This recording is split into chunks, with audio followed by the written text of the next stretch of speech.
নমস্কার বন্ধুরা, love and cooking channel থেকে আবার একটা রেসিপি নিয়ে চলে এলাম। আজকে দেখো ভোলা মাছ নুন হলুদ দিয়ে মাখিয়ে রেখেছিলাম। এই ভোলা মাছের হচ্ছে ঝাল করব খুব সিম্পলভাবে। কড়াতে আমি তেল বসিয়ে দিয়েছি, অলরেডি তেল গরম হয়ে গেছে। এবার মাছগুলোকে আমি ভেজে নেব।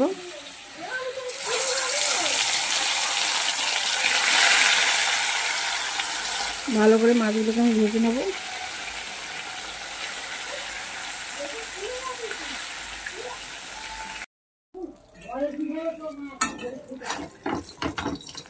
দেখো মাছগুলোকে আমি উল্টে দিচ্ছি।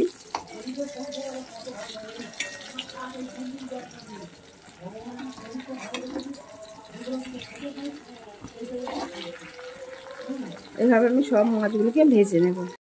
তো বন্ধুরা, মাছগুলোকে এবার তুলে নিচ্ছি। এবার বাকি মাছগুলোকে আমি ভেজে নেব।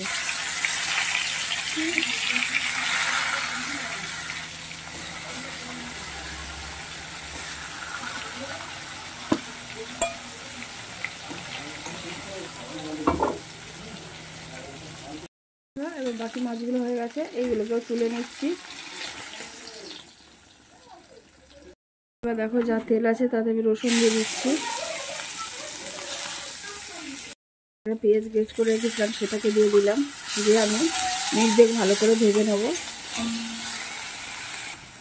দেখো বন্ধুরা, আদা গ্রেট করে রেখেছিলাম সেটা দিয়ে দিলাম। এটাও 30 সেকেন্ডের মধ্যে একটু ভেজে নেব। আর টমেটো কুচিয়ে রেখেছিলাম সেটা দিয়ে দিলাম, দিয়ে মিনিট এটাকে কষাবো। বন্ধুরা, হলুদ গুঁড়ো দিয়ে দিচ্ছি, লঙ্কা গুঁড়ো দিয়ে দিচ্ছি, স্বাদ অনুযায়ী লবণ দিয়ে দিলাম, আর সামান্য জল দিয়ে দিলাম। দিয়ে মশলাটাকে আমি একটু কষিয়ে নেব যাতে পুড়ে না যায়। বন্ধুরা দেখো, ভালো করে কষিয়ে নিতে হবে। আর অন্য কোনো মশলা দেবো না।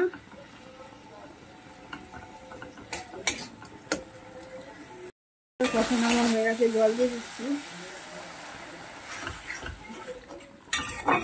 খুব বেশি জলের দরকার নেই।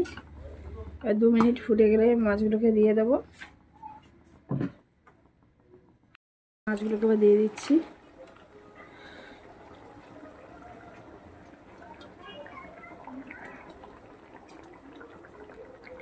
বন্ধুরা, আমার এই ভোলা মাছের সিম্পল রেসিপি যদি তোমাদের ভালো লেগে থাকে তাহলে অবশ্যই একটা লাইক করে দিয়ে কমেন্ট করে জানিয়ে কেমন হয়েছে।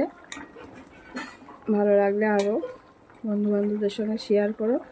আর যারা নতুন হয়েছে বন্ধু, তারা হচ্ছে গিয়ে সাবস্ক্রাইব করে পাশে থেকো যাতে আমার চ্যানেলটা এগিয়ে যায়। আর বন্ধুরা, তোমার কাছে একান্ত অনুরোধ, এই ভিডিওগুলো তোমরা পুরো প্লিজ দেখো। 2 মিনিট পরে ফিরে আসছি। এবার ধনে পাতা কুচিয়ে রেখেছিলাম সেগুলোকে দিয়ে দিচ্ছি।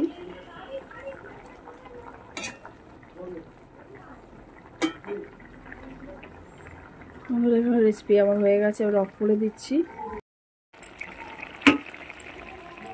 অফ করে দিলাম বন্ধুরা।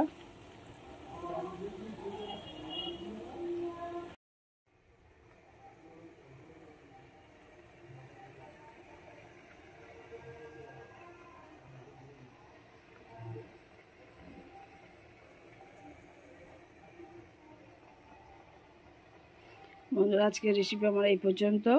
আবার অন্য কোনো রেসিপি নিয়ে চলে আসবে। ততক্ষণ তোমরা ভালো থেকো, সুস্থ থেকো। অনেক ধন্যবাদ।